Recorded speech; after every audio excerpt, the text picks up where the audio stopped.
Recebeu, diz glória a Deus. Quem está com frio fala aleluia. Meus irmãos, gostaria de agradecer pela oportunidade que o evangelista Jota me deu de estar trazendo a palavra nesta noite e pedir para que os irmãos abram em Lucas capítulo de número 5, que é o tema da campanha. Lucas capítulo de número 5.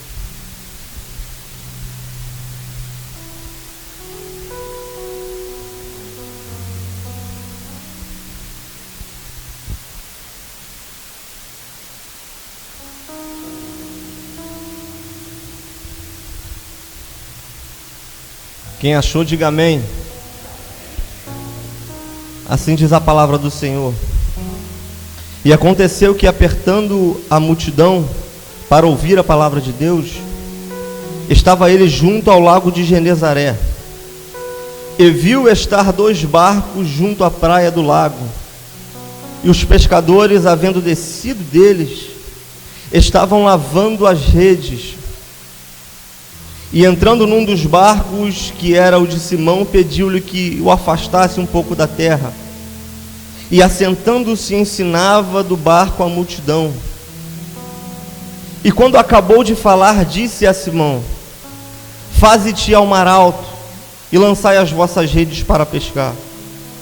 E respondendo Simão, disse-lhe: mestre, havendo trabalhado toda a noite, nada apanhamos, mas porque mandas, lançarei a rede. E fazendo assim, colheram uma grande quantidade de peixe, e rompiam-se-lhe as redes. E fizeram sinal aos companheiros que estavam no outro barco, para que os fossem ajudar. E foram encher ambos os barcos, de maneira tal que quase iam a pique. E vendo isso, Simão Pedro prostou-se aos pés de Jesus, dizendo: Senhor, ausenta-te de mim, porque sou um homem pecador. Pois que o espanto se apodera dele e de todos os que com ele estavam, por causa da pesca que havia feito. Igual modo também de Tiago, João, filho de Zebedeu, que eram companheiros de Simão. E disse-lhe Jesus: Simão, não temas, de agora em diante será pescadores de homens. Versículo 11. E levando os barcos para a terra, deixaram tudo e o seguiram. Se você puder, dê um aplauso ao nome de Jesus, pode se assentar.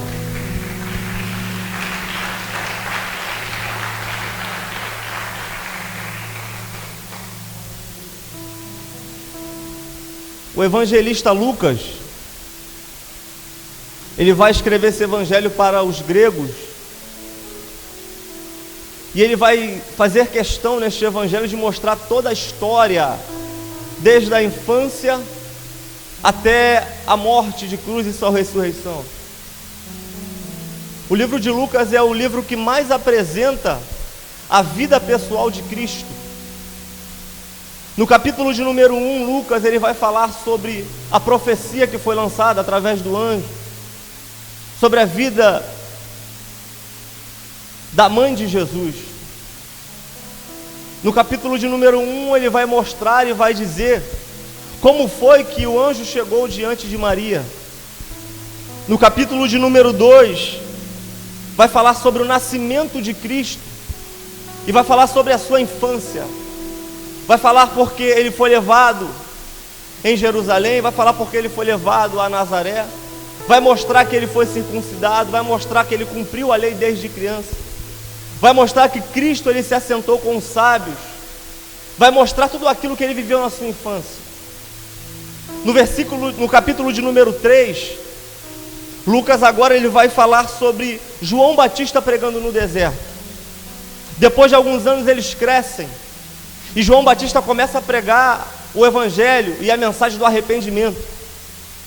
João Batista agora ele tem a função de mostrar e de preparar o caminho para aquele que viria após dele. João vai falar: arrependei-vos, pois é chegado o reino dos céus. João vai começar a pregar essa mensagem de confronto para aquele povo, para que o povo se preparasse e se voluntariasse a entregar a sua vida a Ele, através do arrependimento, através da remissão dos pecados, através do batismo nas águas. Enquanto João pregava essa mensagem nas margens do rio a qual ele batizava, João vai dizer: virá um após mim, que batizará com o Espírito Santo. João vai dizer: virá um após mim, que vos batizará com o Espírito Santo. Eu vos batizo com água, mas o que vem após mim é muito maior do que eu. O que vem depois de mim vai fazer coisas muito maiores do que eu. Eu vos batizo com água, mas aquele que vem após mim vos batizará com o Espírito Santo. E João ensinando e batizando aquelas pessoas, e fazendo e falando aquilo que acontecia, porque evangelho de verdade é isso, é pregar a verdade e aquilo que você falou acontecer, é você profetizar e entregar algo para Deus ou para alguém que vai acontecer. João ensinava e aquilo que ele ensinava aconteceu. Um homem por nome de Jesus aparece na praia. Um homem por nome de Jesus, no capítulo de número 3, aparece para ser batizado por João. Esse homem então é batizado. Nosso Senhor Jesus agora é batizado por João. E quando ele é batizado, os céus se abrem. O Espírito Santo em forma corpórea desce em cima de Jesus, e uma voz do alto diz: este é o meu filho, a quem eu tenho prazer. E aqui nós vemos a Trindade. Em nenhum momento da Bíblia, você pode ler toda a Bíblia, que você não vai ver que o Espírito Santo se mostra em forma corpórea, não. O Espírito é Espírito. Mas o Espírito se mostra em Cristo para mostrar que Ele tem o Espírito Santo, para mostrar que Ele carrega e aquele Espírito é dele. Jesus então ele vai ser levado agora, depois de ser batizado nas águas e cheio do Espírito Santo, ao deserto por o próprio Espírito Santo. Ele vai ser levado ao deserto e vai ser tentado pelo diabo. E Jesus agora ele vai passar por dificuldades no deserto, porque só passa dificuldade no deserto quem tem experiência com o Espírito Santo. Dificilmente você vai passar por um deserto sem antes ser revestido por isso. O Espírito ele te capacita de passar pelo deserto. A Bíblia diz que o Espírito leva ele para o deserto. Não é ele que vai para o deserto, é o Espírito que leva. E nós precisamos ter uma flexibilidade de entender isso, que existem muitos desertos que não é Deus que nos leva, mas são as atitudes erradas que nós tomamos, são os erros e escolhas que nós tomamos aqui atrás, que vai determinar aquilo que você vai colher no futuro. Não adianta eu querer plantar tomate e colher batata, não tem como. Mas quando é pelo Espírito é diferente. Quando é pelo Espírito, você olha para a sua vida e fala assim: poxa, eu não fiz nada de errado, eu não colhi nada de errado, eu não plantei nada de errado, eu não fiz isso para um, fiz isso para outro. Aí na sua mente vem assim, ó: se isso é do Espírito, então o Espírito vai se capacitar de me fazer passar por esse deserto. Se foi Deus que me colocou aqui, é porque Ele tem um plano muito maior lá na frente. Eu posso agora não entender o que está acontecendo. Você pode estar passando por um deserto e não entender o que está acontecendo, mas Deus já está olhando lá na frente, vendo a sua vitória chegar a você. Deus já está olhando lá na frente e entendendo que você é capaz de passar por esse deserto. E Jesus, Ele passa por esse deserto, passa pelas tentações, e depois de passar pelas tentações, o próprio Espírito retira Ele do deserto. E aí vai iniciar o ministério de Jesus. Capítulo 4 começa o ministério de Jesus. Vai falar sobre as maravilhas que Ele fez, sobre a cura do endemoniado, vai falar sobre a cura da sogra de Pedro, vai falar por tudo aquilo que Ele começou a pregar, e Ele começou a ficar famoso. Não famoso porque Ele se mostrava, não, é porque Ele tinha. E quem tem, tem, não adianta. Não adianta você querer ter alguma coisa que você não tem. Quem tem, tem, não adianta. E Jesus tinha isso nele. Jesus já estava predestinado a fazer um caminho grandioso. E por ele ter isso e fazer isso, ele começa ao seu nome ser conhecido por toda a cidade. E conhecendo o nome dele, o povo começa a buscar a ele. Que o povo queria escutar este homem que falava, este homem que pregava, este homem que prendia a atenção do povo. O povo já estava curioso de saber quem é esse Jesus que tanto fala. Quem é esse Jesus? E esse querer conhecer começou a vir uma multidão. E foi o que aconteceu aqui no capítulo de número 5, e é aqui que eu quero começar a pregar. A Bíblia diz que a multidão apertava a Jesus. E a multidão apertava pelas palavras que ele falava.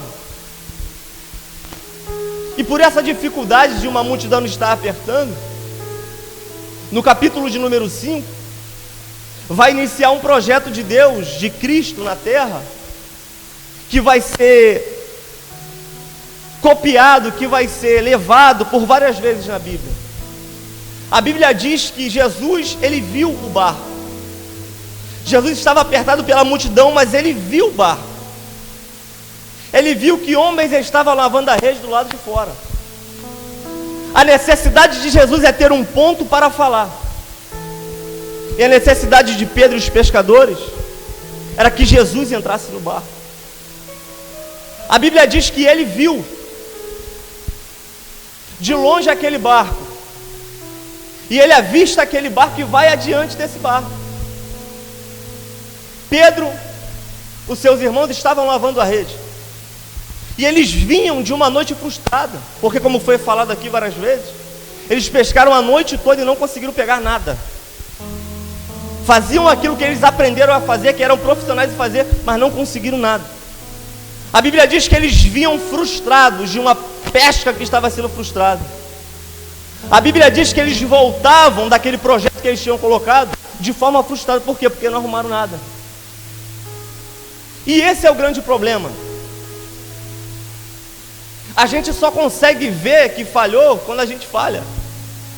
Tantas vezes dá certo, tantas vezes a gente consegue, tantas vezes a gente consegue alcançar aquilo que a gente quer, que a gente projeta. E muitas dessas vezes nós não agradecemos e não glorificamos ao nome do Senhor. Mas quando o negócio aperta, a gente fala: meu Deus, por que eu estou passando por isso? Por que eu estou vivendo isso? Meu Deus, logo comigo. Eu não acredito que eu estou passando por isso. Nunca deu errado, agora está dando errado. E Jesus agora ele vai ver.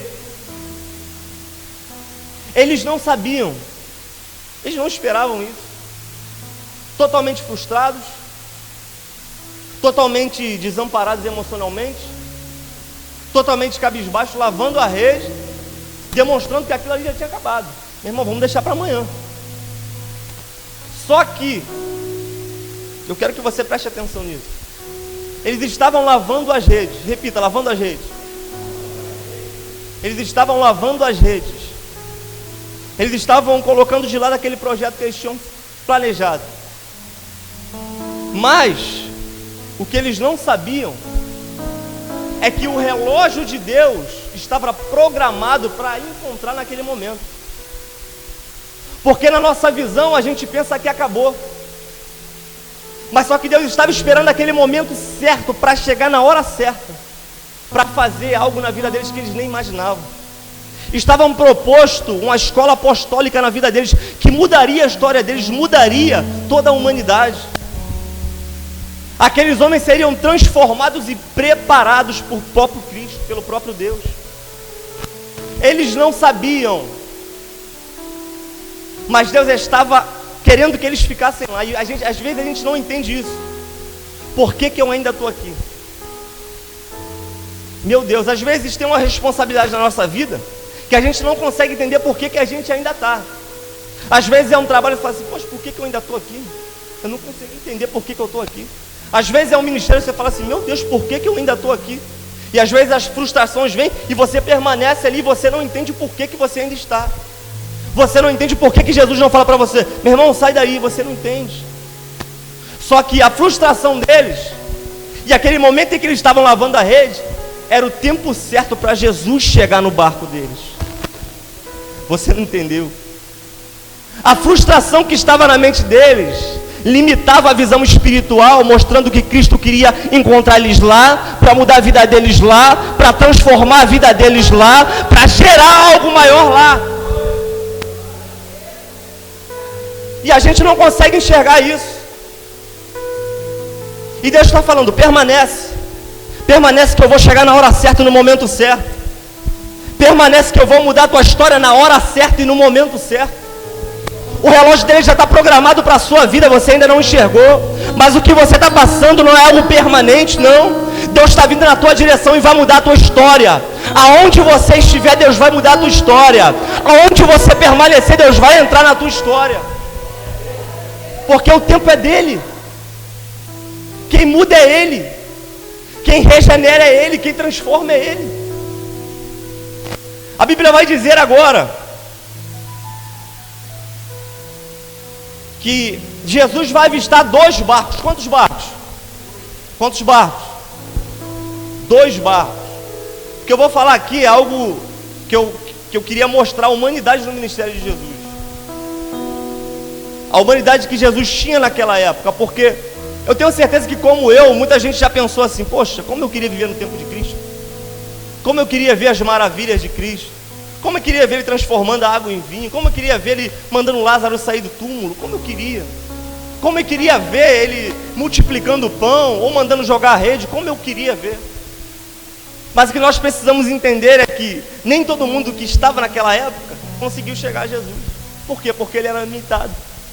A Bíblia diz que ele viu 2 barcos, mas só entrou em um. Ele viu 2 barcos, ele não poderia entrar em 2, porque homem. Ele não tinha.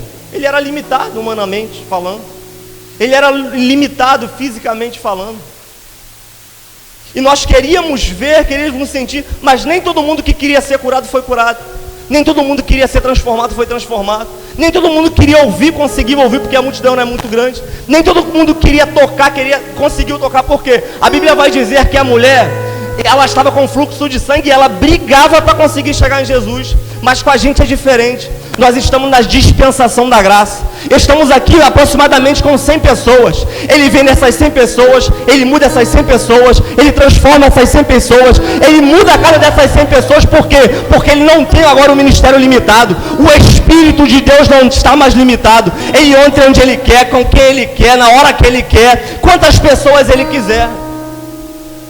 Nós somos privilegiados por ver essa dispensação. Privilegiados por viver essa dispensação. Se você clamar aqui, ele vem aqui. Se você clamar ali, ele vai ali. Se você clamar pela sua casa, ele vai na sua casa. Se você clamar pela sua vida, da sua família, ele alcança a sua família. O Espírito não se limita mais a um profeta, a um sacerdote, não, muito pelo contrário. Você é a casa dele agora. O profeta é você, o sacerdote é você, quem fala com ele é você, quem escuta ele é você. Jesus agora ele vai entrar no barco. Isso aqui é maravilhoso. Ele entra no barco,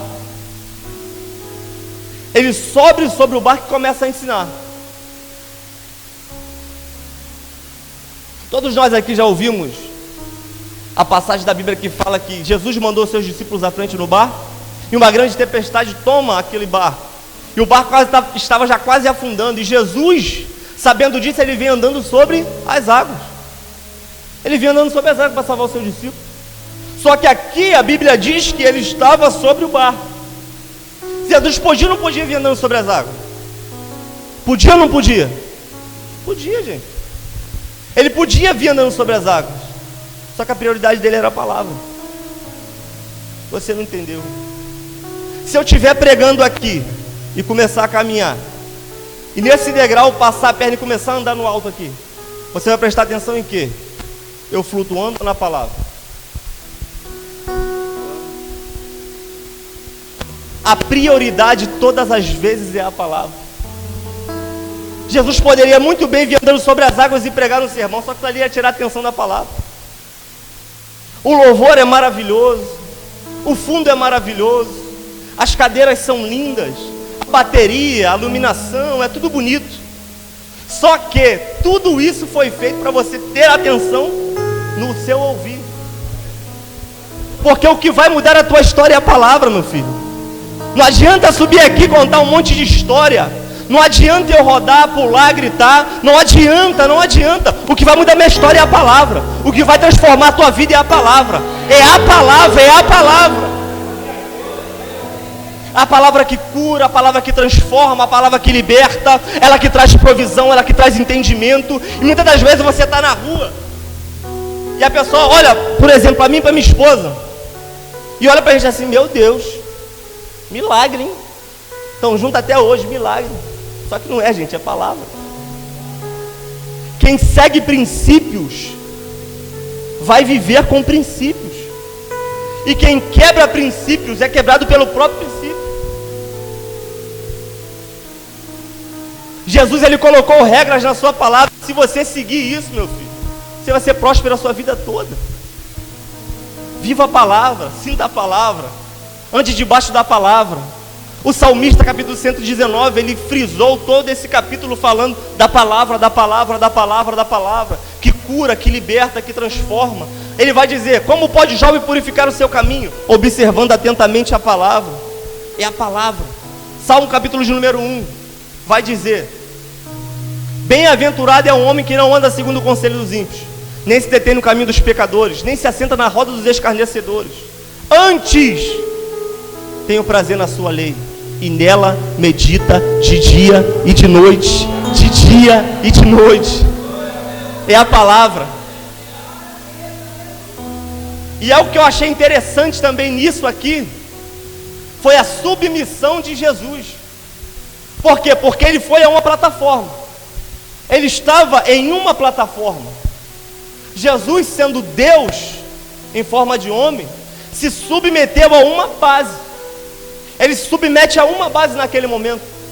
Jesus, ele poderia vir pelas águas, Jesus poderia flutuar, algo que ele poderia fazer porque ele é Deus, mas não, ele se submeteu.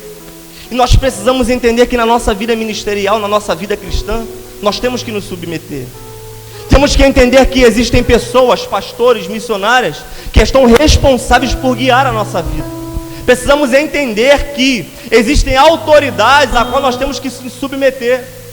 Eu tenho certeza aqui, gente, que nós somos corpo de Cristo. Nós somos corpo de Cristo. Eu ouvi isso de um pregador, eu guardei sempre no meu coração. Se você vê um homem sem uma perna andando, pulando na rua, acontece ou não acontece? Agora, se você vê uma perna pulando sozinha numa rua, isso é normal? Por quê? Porque o membro, quando ele sai do corpo, ele não consegue sobreviver. Eu quero que você me prove alguém que saiu de uma igreja, ou que não vive uma vida de igreja, de congregação, que tem uma vida espiritual cheia como você tem, gente. Submissão ainda é vontade de Deus. Submissão ainda. E o que significa submissão? Submissão é você fazer aquilo que foi proposto, mesmo que você não concordasse, mas de forma excelente. Você fazer aquilo que você não concordou, mesmo assim fazer de forma excelente. É submisso. Entenderam que aquilo ali tem um propósito, entenderam que aquilo ali foi direcionado, entenderam que eles são pessoas que são ungidas para guiar a nossa vida. Ele não vai mudar a minha história, ele não vai transformar a minha história. O pastor Luciano falou isso para mim: meu irmão, eu não fiz nada, eu só mostrei o caminho. E é isso que nós temos que entender. Eles estão aqui para mostrar o caminho. João preparou o caminho para Jesus. E por que nós não colocamos a nossa vida no caminho desses homens, gente? Submissão. Submissão. Agora a Bíblia vai dizer que este Jesus, ele vai terminar de pregar a palavra, vai descer do barco e vai falar assim: agora vocês retiram esse barco e levem ele lá para as profundezas que a gente agora vai pescar. Pedro vai falar assim: Senhor, eu pesquei a noite toda, eu joguei a rede a noite toda, eu sei o que eu estou fazendo, eu sei por onde eu passei, Senhor, mas segundo a tua palavra eu vou jogar. E aqui nós vemos a diferença entre previsão e provisão. Porque a previsão, ela é do homem, só que a provisão é diferente. Porque a previsão de Pedro era: eu fiz isso e não vai dar certo, eu me propus a fazer isso e não vai dar certo. Eu tentei dessa forma e não vai dar certo. Só que a provisão de Deus é diferente. Que aí é Ele que entra com a provisão. É Ele que coloca a mão, não é você. É um Deus ilimitado agora que fala assim, ó, faz porque eu te garanto. Faz porque foi eu que mandei. Faz porque a palavra está dizendo para você fazer. Faz dessa forma que vai dar certo.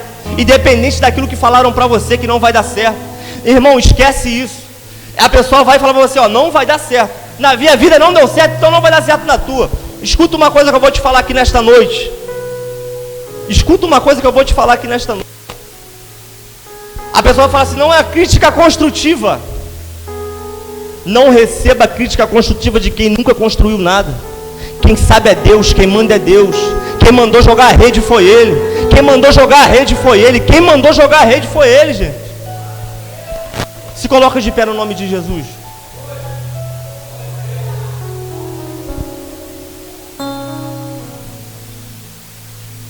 Jesus agora vai dizer, agora vamos para o mar alto, vamos para a profundidade, que é na profundidade que eu vou fazer coisas profundas na sua vida. Porque o problema é que a gente vive como todo mundo vive, e quer viver o que ninguém viveu, gente. A gente faz o que todo mundo faz, e quer viver algo extraordinário. Deus está dizendo nesta noite, vai para a profundidade que eu tenho coisas profundas com você. Busca mais, se santifica mais, busca mais a minha presença, leia mais a minha palavra, entregue mais a minha vida a você, entregue mais a sua vida à minha obra. É através da profundidade que você vai viver o extraordinário de Deus. É através quando você se envolve na profundidade que você vai viver coisas que você nunca viveu. Para de viver no raso. Para de viver na margem da praia. Deus quer algo profundo para você. Deus quer coisa grande para a sua vida. Vamos buscar a profundidade. Vamos buscar mais a Cristo. Vamos ler mais. Nos santificar mais. E agora, quando ele chega na profundidade, Deus diz, lança a rede. Eles lançam a rede e o que vem, gente, é extraordinário. Eles lançam a rede e quando puxa, eles começam a ver que o negócio está pesado. Porque a provisão de Deus começa a acontecer na vida deles. Começa a surpreender ao olhar humano. Aí você está puxando a sua bênção e Deus está falando assim, meu Deus, não é com ele não. E você está puxando a sua rede e você mesmo fala, meu Deus, eu não acredito no que está acontecendo. Meu Deus, eu não acredito que é tudo isso. Meu Deus, eu não acredito que você está fazendo isso na minha vida. Por quê? Porque você se envolveu nessa profundidade. Deixa eu te falar uma coisa aqui. Não é porque você se frustrou que você vai se frustrar de novo. Não é porque você falhou que você vai falhar de novo. Deus está mandando aqui nesta noite você jogar a sua rede. Deus está mandando nessa noite você projetar de novo, através da presença dEle. Projeta de novo, sonha de novo, coloca diante dEle de novo. Só que o interessante, e o que chamou minha atenção aqui nessa palavra foi isso. A Bíblia diz que quando eles puxam essa rede, isso aqui foi muito profundo, eles começam a puxar a rede. A Bíblia diz que a rede começa a se romper. A rede começa o quê? A rede começa a se romper. E só quem teve a rede rompida sabe o que é sentir a dor de uma rede rompida.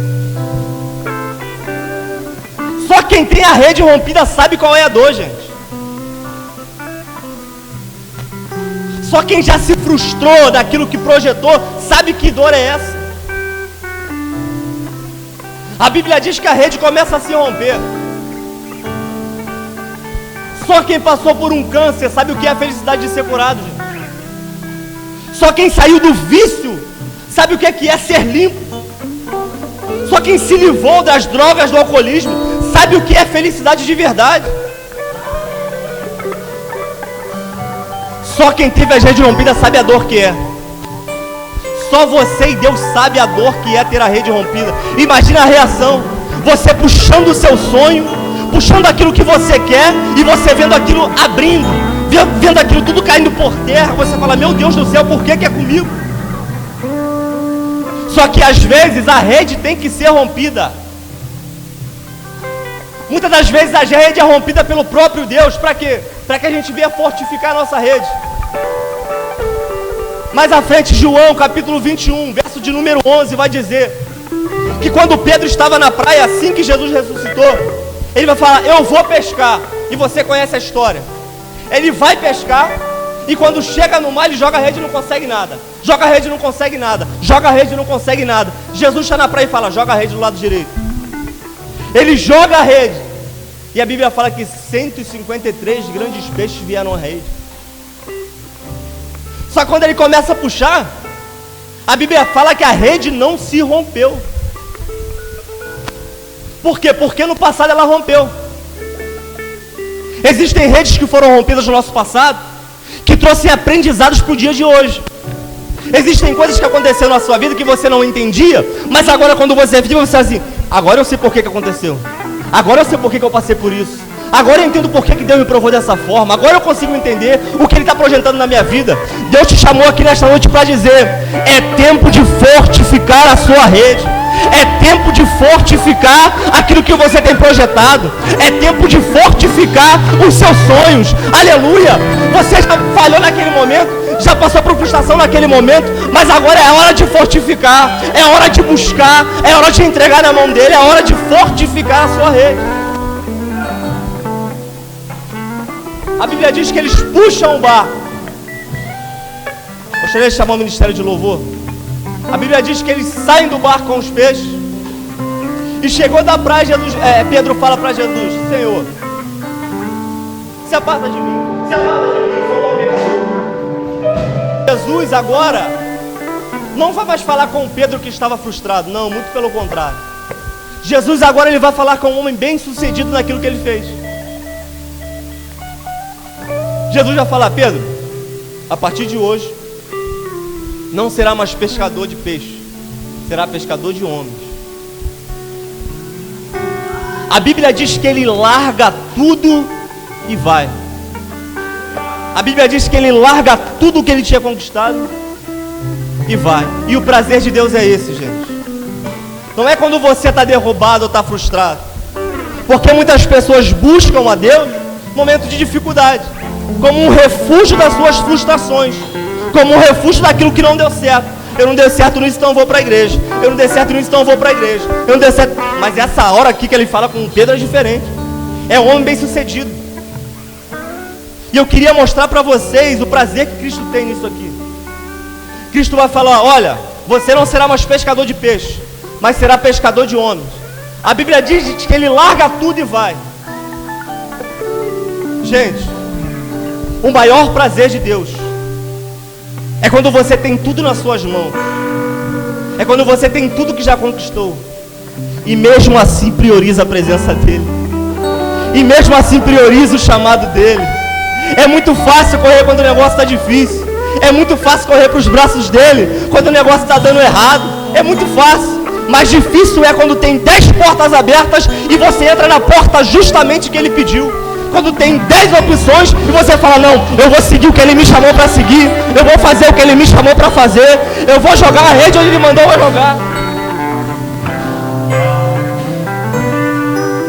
É noite de lançar as redes. É noite de superar esses traumas que nós tivemos. É noite de fortificar as nossas redes. E é noite de priorizar a presença de Deus. Ministério de Louvor vai estar entoando louvor aqui. Eu gostaria que você fechasse os seus olhos. Não pare, não pare.